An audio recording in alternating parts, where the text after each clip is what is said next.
In the chaos of Axiom Solutions' server room, as panicked IT engineers scrambled and executives shouted into phones, it was the janitor who stepped forward. With calm, practiced movements, Marcus Reynolds reset the system while tech graduates watched in disbelief. "How did you know?" The cold voice cut through the sudden silence.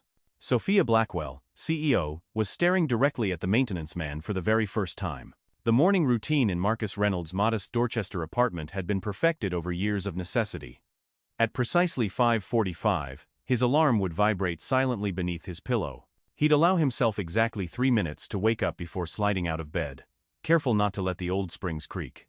The apartment was small, one bedroom that he had given to his 8-year-old son, Ethan, while Marcus took the pull-out couch in the living room. The kitchen was barely large enough for the small table where they ate their meals, but Marcus had long ago learned that spaces were only as confined as you allowed them to feel. He moved through his morning ritual with practiced efficiency. Coffee brewing, lunch packed with a note tucked inside, and breakfast ready by the time he gently woke Ethan. This morning, like most mornings, he prepared Ethan's favorite blueberry pancakes cut into perfect triangles, never touching on the plate, just the way his son needed them to be. "Dad? Is it a Wednesday or Thursday?" Ethan asked, rubbing sleep from his eyes as he shuffled into the kitchen, already dressed in the clothes Marcus had laid out the night before. "It's a Thursday, buddy. Remember, Thursday is library day after school," Marcus replied, setting the plate down carefully. He watched as Ethan inspected the pancake triangles, making sure they maintained their precise geometry and separation, then nodded in approval. Marcus Reynolds had once been Dr. Reynolds, with a PhD in computer engineering from Carnegie Mellon and a promising career ahead of him. That was before Anna died before the car accident that took his wife and left him with a grieving, nonverbal 3-year-old who suddenly needed more than a father who worked 80-hour weeks at a cutting-edge tech firm. The decision hadn't been difficult. Marcus resigned, found a job with flexible hours, and dedicated himself to being the parent Ethan needed. 5 years later, he was a maintenance worker at Axiom Solutions, one of Boston's fastest-growing tech companies, where he mopped floors, changed light bulbs, and occasionally fixed broken coffee machines. No one there knew about his previous life, and he preferred it that way. "Did you take your medicine?" Marcus asked, watching Ethan methodically cut his pancakes into even smaller triangles. "Yes. Are you working late today?" Ethan's eyes remained focused on his plate, but Marcus knew he was fully engaged in the conversation. Ethan's autism manifested in ways that many people misinterpreted as disinterest, but Marcus had learned to see the intense focus beneath the surface. "Just regular hours today. Mrs. Patterson will pick you up from the library at 5, and I'll be home by 6 to make dinner. I'm thinking spaghetti." He watched Ethan's face for the slight upturn of his lips that signaled approval. There it was, the almost imperceptible smile that meant more to Marcus than any grand gesture ever could. 15 miles away, in a sleek penthouse overlooking Boston Harbor, Sophia Blackwell was already on her third conference call of the day. At 38, she was the youngest CEO in the tech sector to lead a company valued at over $1 billion. The dark circles under her eyes were expertly concealed beneath flawless makeup, and her posture betrayed none of the exhaustion that had become her constant companion over the past month. Axiom Solutions was 2 weeks away from launching its most ambitious project, yet an AI system designed to revolutionize medical diagnostics, and they were behind schedule. "I don't care about the compatibility issues, David. I care about solutions," she said, her voice maintaining the controlled coldness that had become her trademark in the industry. "The neural network error rates are still too high for medical applications. If we launch with anything less than 98% accuracy, we're finished before we start." She ended the call without waiting for a response, and turned to the panoramic window, staring out at the city waking up beneath her. The truth that no one at Axiom dared acknowledge was that their AI system had fundamental flaws in its architecture, flaws that had been identified too late in development, when millions had already been invested. Sophia had built her career on never accepting failure, on finding solutions where others saw only problems. But for the first time, she was afraid she might have pushed too far, promised too much. The thought made her stomach clench with a familiar anxiety that she refused to acknowledge. Just as she refused to acknowledge the emptiness of the apartment behind her, or the fact that she hadn't spoken to anyone outside of work in months. The cleaning staff at Axiom were invisible ghost-like figures who appeared after hours or moved silently through the halls during the day, emptying trash cans and wiping down surfaces without disturbing the important work happening around them. Marcus preferred it this way. It gave him time to think, to solve the complex mathematical problems he still enjoyed in his head, and to eavesdrop on conversations about the latest technological developments. Sometimes, when he was mopping the floor outside the glass-walled conference rooms, He would catch snippets of discussions about machine learning algorithms or neural network architectures that made his fingers itch with the desire to join in, to point out the obvious solutions that the young engineers were missing. But he never did. His life had different priorities now. It was on a Tuesday morning when Marcus and Sophia crossed paths for the first time. He was changing a light in the hallway outside her office when she burst through the door, phone pressed to her ear, eyes focused on the tablet in her hand. Neither saw the other, until the collision sent her coffee splashing across his gray uniform. "Watch where you're," she began, then stopped when she realized what had happened. Without making eye contact, she reached into her pocket, pulled out a $50 bill, and pressed it into his hand. "For the dry cleaning," she said, already moving past him, her conversation continuing without missing a beat. Marcus looked down at the bill in his hand, then at the retreating figure of the woman whose face he recognized from the company newsletters, but had never seen in person. With practiced fingers, he folded the bill into an origami crane, a skill he had learned to entertain Ethan during long hospital waits, and slipped it into his pocket instead of the cash box, where employees were supposed to deposit any tips or gifts. He didn't need her money, but he did need the reminder of how the world saw him now, invisible until he became an inconvenience. The crisis came to a head on a Thursday afternoon, 2 weeks before the product launch. Marcus was replacing air filters in the server room when a group of executives and engineers burst in, their voices raised in panic. Through their fragmented conversations, he pieced together the situation. The main server cluster was overheating because of a coding error in the resource management system, threatening months of computation data for the AI project. The senior engineers were arguing about solutions, each one more complicated than the last, while the servers continued to flash warning lights. "We need to manually reset the entire cluster and implement the backup protocol," one young engineer insisted. "That will set us back at least 72 hours, another countered. "We can't afford the downtime." Marcus watched from behind an open ceiling panel as they debated, his mind racing through the problem.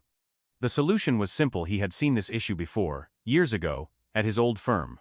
It was a classic case of resource allocation conflicts in parallel processing systems. But these engineers were overthinking it, making it more complex than it needed to be. He considered speaking up, then remembered the coffee incident, the $50 bill that still sat folded in his locker. They wouldn't listen to the maintenance guy. Instead, he finished replacing the filter and quietly left the room, finding Ryan, a junior IT specialist who had once helped Ethan set up a computer game when he'd brought his son to work during a school closure day. Marcus scribbled the solution on a piece of paper and handed it to him. "Try this," he said simply.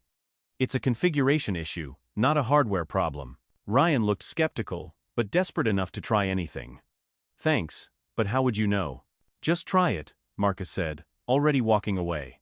He didn't stay to watch, but later that day, he overheard Ryan being praised for his innovative solution that had saved the day. The young man caught Marcus's eye across the hallway and gave a slight nod of acknowledgement, but said nothing. Marcus understood. In Ryan's position, he might have done the same. That evening, Sophia was working late in her office when she decided to get a coffee from the break room on the third floor away from the executive suites where she might run into other late-working managers wanting to discuss problems wasn't ready to solve. The break room was supposed to be empty at this hour, but as she approached, she heard a voice coming from inside. "So imagine the computer is like a really smart dog that's trying to learn tricks," the voice was saying. "But instead of teaching it one trick at a time, you're showing it thousands of pictures of tricks and saying, 'Figure out what makes a good trick.' That's what deep learning is." Sophia paused at the door. Through the small window, she could see the maintenance worker, the same one she'd bumped into in the hallway, sitting at a table with his phone propped up, talking to someone on video chat. On the screen was a young boy with the same warm brown skin and thoughtful eyes. "But how does the computer know if the trick is good?" the boy asked. "That's where humans come in," the man explained. "We have to give it examples of good tricks and bad tricks at first, and it learns the patterns. The problem Axiom is having is that they're feeding it too many examples at once, so the patterns are getting all mixed up." Sophia felt a chill run down her spine. How did the janitor know about their technical problems? And more importantly, how did he understand the complex AI architecture well enough to explain it to a child? She pushed the door open, causing Marcus to look up suddenly, his expression changing from animated to guarded in an instant. "I'm sorry," he said quickly, reaching to end the call. "I know personal calls aren't allowed during work hours. I was just—" "No, please," Sophia said, surprising herself with the gentleness in her voice. "Finish your conversation. I just came for coffee." Marcus hesitated, then turned back to the screen. "Ethan, I need to go now." Remember what I said about your science project. Keep it simple. Focus on one question at a time. Okay, Dad. Don't forget we need milk, the boy replied before the screen went dark. An uncomfortable silence filled the room as Sophia made her coffee and Marcus gathered his things. She noticed for the first time that he was reading a technical journal, one that she herself subscribed to but rarely had time to read thoroughly. Your son? She asked, nodding toward the phone. Yes, Marcus replied, his tone polite but distant. He's 8. He seems bright, Sophia said, finding herself uncharacteristically searching for words. The way you explained machine learning to him was interesting. Marcus shrugged. Kids understand more than we give them credit for. They just need the right metaphors. He stood, tucking the journal into his bag. Have a good evening, Miss Blackwell. As he walked past her toward the door, Sophia found herself asking, how did you know about our AI problems? About the pattern recognition issues? Marcus paused, his hand on the door. For a moment, she thought he wouldn't answer. Then he said, without turning around, people talk in front of maintenance workers as if they're invisible. After a while, you pick things up. He left before she could respond, leaving Sophia standing alone in the break room, coffee cooling in her hand, mind racing with questions she hadn't considered before. The server crash happened 2 days later. It was catastrophic, a cascade failure that threatened not just the AI project but all of Axiom Systems. Sophia stood in the doorway of the server room, watching her team of highly paid engineers frantically trying solutions that seemed increasingly desperate. The room was hot, the noise of cooling fans working overtime creating a deafening background to the chaos. This was it. She thought the failure that would define her career, the moment investors had been predicting when they questioned putting a 38-year-old woman in charge of a tech giant. That's when she saw him, the maintenance worker, standing quietly by the wall, watching the proceedings with a calm intensity that seemed out of place amid the panic. Their eyes met across the room, and something in his expression made her walk over to him. Do you know how to fix this? She asked directly, keeping her voice low. He hesitated, then nodded once. Yes. Then do it, she said, stepping back to give him space. The room fell silent as Marcus moved to the main console. The engineers parted reluctantly, exchanging skeptical glances. With methodical precision, he typed a series of commands, navigated through several screens, then initiated a sequence that none of them had tried. The warning lights stopped flashing, one by one, until the system hummed back to life, stable and functional. How did you know? Sophia asked, voicing the question that hung in the air. Marcus looked at her directly for the first time, his dark eyes meeting hers without flinching. Because I designed a similar system 12 years ago at Vertex Systems. The architecture is different, but the underlying principles are the same. The silence in the room deepened as the implications of his statement sank in. Sophia felt a strange mix of emotions: surprise, curiosity, and something else she couldn't quite name. My office, she said simply. Now. They walked in silence through the halls, the usual bustle of the office seeming distant and unimportant. In her office. With the door closed behind them, Sophia gestured for Marcus to sit while she remained standing, needing the physical advantage of height to regain her sense of control. Explain, she said, leaning against her desk. Marcus sat with his back straight, hands resting lightly on his knees. My name is Dr. Marcus Reynolds. I have a PhD in computer engineering from Carnegie Mellon. I worked for Vertex Systems as a lead architect until 5 years ago, when I resigned to care for my son after my wife passed away. Sophia processed this information, trying to reconcile the man before her with the credentials he claimed. Why didn't you apply for a technical position here? Why maintenance? Maintenance offered flexible hours and minimal overtime. My son has special needs that require predictability and presence. Technical roles at companies like Axiom are demanding. There was no bitterness in his voice, just a statement of fact. Before Sophia could respond, Marcus's phone buzzed. He glanced at it, a flash of concern crossing his features. I apologize, but I need to take this. It's my son's school. He answered, listening intently, his posture shifting subtly. I understand. Yes, I'll be there as soon as possible. He ended the call and stood. My son is running a fever. I need to pick him up. Sophia found herself nodding. Of course. Then, making a decision that surprised her, she added, my driver can take you. It will be faster than public transportation. Marcus looked startled by the offer. That's not necessary. It is, she interrupted. We're not finished with this conversation, Dr. Reynolds. And I think you might be the solution to a much bigger problem than today's server crash. The sleek company car moved smoothly through Boston traffic, the silence inside thick with unasked questions.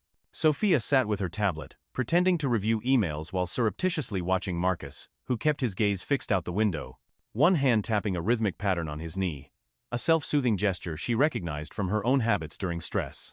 The elementary school came into view, a brick building with colorful murals painted along the fence. Marcus was out of the car almost before it stopped, moving with purpose toward the entrance. Sophia, acting on impulse rather than any logical decision, followed him. In the nurse's office, they found Ethan sitting on a vinyl-covered cot, a book about space open on his lap. He looked up when they entered, his eyes going immediately to his father, then shifting curiously to Sophia. "You're the woman from the picture," he said matter-of-factly. "The one on Dad's company newsletter that he keeps in his folder." Marcus cleared his throat. "Ethan, this is Miss Blackwell. She's my boss." "Sophia," she corrected automatically, extending her hand toward Ethan, then withdrawing it when she noticed him tense slightly at the gesture. "It's nice to meet you, Ethan. Your father was just helping me with a very important problem at work." Ethan studied her with an intensity that made her feel transparent. "Did he fix it?" "Dad can fix almost anything." A smile tugged at the corner of her mouth. "Yes, he did. He was quite impressive, actually." The nurse explained that Ethan had a low-grade fever and should rest at home for the remainder of the day. As they walked back to the car, Ethan between them, Sophia found herself offering, "I can have my driver take you both home." "That would be helpful," Marcus accepted, his professional demeanor softening slightly. "Thank you." The apartment building in Dorchester was modest but well-maintained, with window boxes of flowers and a small playground visible from the street. When they arrived, Ethan looked between his father and Sophia, then asked with disarming directness, "Are you coming up too? Dad made chicken soup yesterday, and there's plenty left." Marcus began to decline on her behalf, but Sophia surprised herself by saying, "I'd like that, if it's not an imposition." The apartment was exactly as she had imagined from the glimpses of Marcus's life she'd pieced together, small but impeccably organized, with bookshelves lining one wall, filled with an eclectic mix of scientific texts and children's books. What she hadn't expected were the mathematical equations written on a whiteboard in the corner, or the complex model of the solar system hanging from the ceiling, or the walls covered with Ethan's artwork detailed precise drawings of machinery and space vessels. "Do you like soup?" Ethan asked as Marcus went to the kitchen to heat their meal. "I do," Sophia replied, feeling strangely out of place in her designer suit and heels, standing in this warm, lived-in space so different from her own sterile apartment. "Dad makes the best soup. He says Grandma taught him, but Grandma says he's better at it than she ever was." Ethan spoke without looking at her, arranging a set of colored pencils in a precise spectrum on the coffee table. "Are you really a CEO?" "I am," she said, sitting carefully on the edge of the sofa. "Dad says CEOs are just people with fancy titles, who sometimes forget to listen to the people who actually know things." Ethan looked up suddenly, his eyes widening. "He didn't say that about you specifically. Just CEOs in general." A laugh escaped her, a genuine one, rusty from disuse. "Well, your dad might be right about that." From the kitchen, Marcus called, "Ethan, remember what we discussed about repeating private conversations?" "Sorry, Dad." Ethan called back, then whispered to Sophia, "But it's true, isn't it?" She leaned in conspiratorially. "It often is." The soup was indeed excellent, served in mismatched bowls at a small table in the kitchen. The conversation flowed more easily than Sophia had expected, with Ethan asking surprisingly insightful questions about her work, and Marcus gently guiding him when his inquiries became too personal. She found herself explaining complex business strategies in simple terms, and being met with understanding rather than the blank stares she often received in boardrooms. "So your company is trying to teach computers to be doctors?" Ethan asked, breaking a piece of bread into precise quarters. "Not exactly," Sophia explained. "We're teaching computers to help doctors make better decisions by recognizing patterns in medical data that humans might miss." Ethan nodded thoughtfully. "Like how Dad always knows when I'm about to have a meltdown before I do." Marcus touched his son's shoulder gently. "That's because I pay attention to the signs, buddy." "That's exactly it," Sophia agreed. "We're teaching computers to pay attention to signs that might be too subtle for people to notice all the time. But your computer is confused, because it's seeing too many signs at once," Ethan said, repeating what he'd heard his father explain. "Like when I go to the mall, and all the sounds and lights get mixed up in my head." Sophia looked at Marcus in surprise. "That's a remarkably accurate analogy." He shrugged, but she caught the flash of pride in his eyes. Ethan has a gift for seeing connections. After dinner, as Marcus cleared the dishes, Ethan showed Sophia his science project, a detailed exploration of how plants respond to different types of music. His explanation was methodical and precise, his enthusiasm growing as she asked questions that took his research seriously. "You know," she said, when he finished, "Axiom has a scholarship program for children interested in STEM. We provide resources, mentorship, access to labs." She trailed off, suddenly aware of how her offer might sound to Marcus, who was listening from the doorway. "That's very kind," he said, his voice neutral. "But Ethan's school has an excellent science program." "Of course," she backtracked, feeling uncharacteristically awkward. "I just thought. Can I think about it?" Ethan interrupted, looking between them. "I'd like to research the program first." Marcus smiled, a warm, genuine expression that transformed his face. "That sounds like a good approach." When it was time for her to leave, Sophia found herself reluctant to return to her empty penthouse and the mountain of problems waiting at Axiom. At the door, she turned to Marcus. "About your position at the company, we can discuss that tomorrow," he said quietly. "But I should be clear, my schedule needs to accommodate Ethan's needs." "That's non-negotiable." She nodded, understanding in a way she might not have just hours earlier. "I think we can work something out that benefits everyone." She hesitated, then added, "Thank you for dinner. And for saving our servers today." "Thank you for the ride," he replied, his formal mask back in place, but slightly softer at the edges. The following week transformed Axiom Solutions. With Marcus leading a small, dedicated team working on the AI architecture, the project that had been floundering for months suddenly gained momentum. He approached the complex problems with a clarity and insight that made the younger engineers stare in awe, breaking down seemingly insurmountable challenges into manageable components. What most impressed Sophia, watching from the periphery of the technical discussions, was his ability to communicate, to translate the abstract concepts of machine learning into language that even the marketing team could understand. The launch event was scheduled at the Heinz Convention Center, with medical professionals, investors, and media all invited to witness what Axiom was billing as a revolution in healthcare technology. The morning of the presentation, Sophia found Marcus in the empty auditorium, running through the demonstration one last time. "Nervous?" she asked, sitting beside him in the front row. He considered the question seriously, as he did all questions. "Not about the technology. It works. I'm more concerned about being up there." He gestured to the stage. "I haven't presented to a crowd since academic conferences, years ago." "You'll be fine," she assured him, surprised by how certain she felt. "Just explain it like you would to Ethan." He smiled at that, a small, private expression that she had come to look for. "Ethan will be here, you know. In the audience. Mrs. Patterson is bringing him after school." "Good," Sophia said. "He should see his father shine." The auditorium filled steadily as the afternoon progressed. Sophia opened the event with her usual polished presentation, outlining Axiom's vision and the market potential of their new system. But when she introduced Marcus as the brilliant mind who saved our project, a murmur of surprise rippled through the audience. Many of the Axiom employees present knew him only as maintenance staff, and the cognitive dissonance of seeing him take the stage in a suit, borrowed from her driver, hastily tailored, was evident in their expressions. Any doubts dissolved when he began to speak. Without technical jargon or self-importance, Marcus explained the AI system's approach to medical diagnostics, using analogies and real-world examples that made the complex technology accessible. The audience leaned forward in their seats, engaged and understanding even those without technical backgrounds. In the front row, Ethan watched his father with undisguised pride, occasionally nodding along with particularly apt explanations.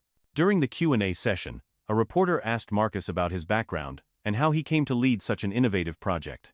A hush fell over the room as he answered honestly, without embellishment or bitterness.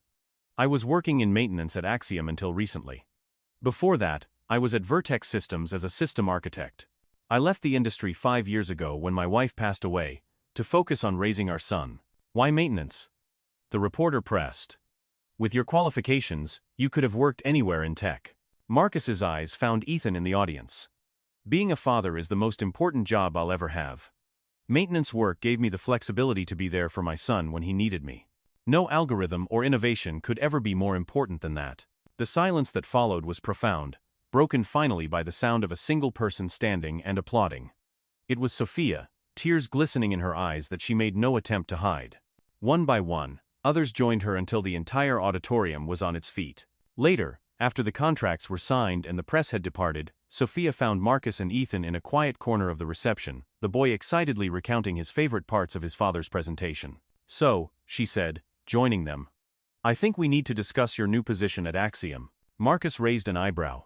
"I believe we already did. Technical advisor, flexible hours, and a salary that nearly made me choke when you proposed it." "I'm thinking something more," she said. "Director of Innovation. Your own team, your own projects." Still with the schedule flexibility, she added quickly, seeing his expression. "But with the authority and resources your ideas deserve."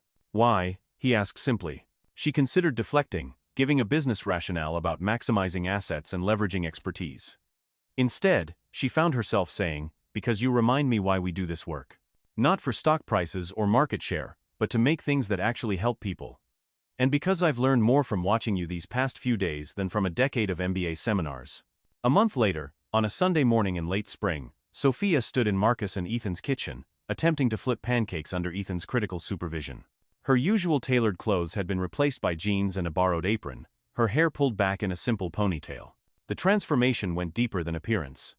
The sharp edges of her personality had softened, the constant tension in her shoulders eased. "You're pressing too hard with the spatula," Ethan advised seriously. "Dad says you have to be gentle, like you're asking the pancake to turn over, not telling it." "Asking, not telling. That's good advice for management too," she laughed, adjusting her technique. At the table, Marcus was reviewing Ethan's latest science project, now officially part of Axiom's STEM mentorship program. Though he was the only elementary student among middle and high schoolers. The apartment had changed little, except for the addition of a more advanced computer for Ethan, and a few touches that betrayed Sophia's growing presence in their lives: a cashmere throw on the couch, a set of professional cookware in the kitchen, a framed photograph of the three of them at Ethan's science fair. "I think your hypothesis needs refinement," Marcus was saying. "Remember what we discussed about making your questions specific enough to test?" Ethan nodded, making notes in his careful handwriting. "Sophia says a good experiment answers one question so clearly that it creates three new ones." Marcus glanced up at Sophia with a smile. "She's right about that." As they sat down to breakfast, Sophia watched the easy interaction between father and son, the small accommodations Marcus made for Ethan's needs, the way Ethan was blossoming under the combination of structure and acceptance. She had learned more about leadership from watching Marcus parent than from any business seminar or management book. When breakfast was finished, and Ethan went to his room to prepare for their planned trip to the Museum of Science, Sophia helped Marcus clear the dishes. Their movements had developed a comfortable choreography, no longer awkward or hesitant. "I found something yesterday," she said casually, reaching into her pocket. She pulled out a small origami crane, made from a $50 bill, worn at the creases from being handled often. "This was in my office coat pocket. I believe it belongs to you." Marcus looked at the crane, recognition and something warmer flickering in his eyes. "I wondered where that went." "You kept it all this time?" she asked softly. He nodded. "As a reminder." "Of what?" "That appearances can be deceiving." He paused, his hands still in the sink. "I thought you were cold and unapproachable. You thought I was just the maintenance guy. We were both right, and we were both wrong." Sophia carefully placed the crane on the windowsill above the sink, where the morning light caught its edges.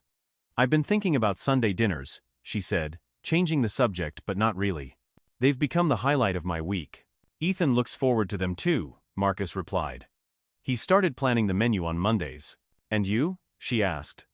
The question hanging between them with all its unspoken weight. Marcus dried his hands and turned to face her fully. "I think," he said slowly, choosing his words with characteristic care, "that I should give you this." He reached into his pocket and pulled out a key, new, recently cut, gleaming in the morning light. "What's this for?" she asked, though she knew. "In case you want to come over when I'm picking Ethan up from school. Or if you finish work early. Or if..." He trailed off, uncharacteristically uncertain. Sophia took the key, closing her fingers around it. "Or if I just want to come home," she finished for him, the word home hanging in the air between them, new and fragile and full of possibility. From his bedroom, Ethan called out, "Are you guys having a moment? Because if you are, I can wait, but the museum opens in 30 minutes, and I want to see the electricity show." They laughed, the tension breaking. Sophia pocketed the key and called back, "No moment. Just discussing very important pancake strategies." As they gathered their things for the museum, Sophia caught Marcus looking at her with an expression she was still learning to read, part wonder, part contentment, part something deeper that neither of them had yet named. Outside the apartment, Ethan walked ahead, already listing the exhibits he wanted to see, while Sophia and Marcus followed a few steps behind. "You know," Sophia said quietly, "for a CEO and a maintenance worker, we're doing all right." Marcus smiled, the full, unguarded smile that had once been so rare. "I think we're doing better than all right." His hand found hers, fingers intertwining with a gentle certainty. "I think we're building something that works."